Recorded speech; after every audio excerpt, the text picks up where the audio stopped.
Mwanamke mwenye option yuko hatarini zaidi kuwa malaya. Nisikilize basi, usitumie hasira.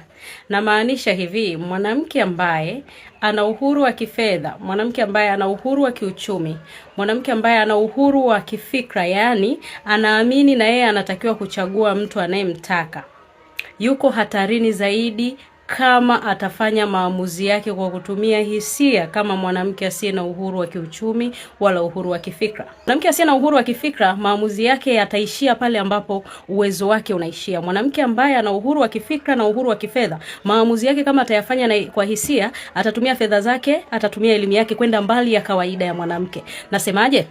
Unapojijenga kuwa na uchumi mkubwa kama mwanamke, unapojijenga kuwa na elimu kubwa kama mwanamke, hakikisha unajijengea maarifa ya kijamii pia, kwa sababu hayo ndo mtego wetu sisi mkubwa. Hakikisha unajiumba kuwa mwanamke wa kike hata kama una nini kwenye maisha yako. Hakikisha unajitengeneza kuwa na utiifu na unyenyekevu na adabu na heshima, lakini jifunze uvumilivu. Jifunze uvumilivu. Simaanishi ujifunze kuwa mjinga, lakini jifunze kuwa mvumilivu. Kuna mambo yanastahimilika, kuna mambo yanavumilika. Naelewa kwamba kuna mambo hayavumiliki kabisa. Hilo nalielewa. Lakini kwa yale yanayovumilika, my friend, usitumie pesa kufanya maamuzi yako, usitumie elimu yako kufanya maamuzi yako, na usitumie hisia zako.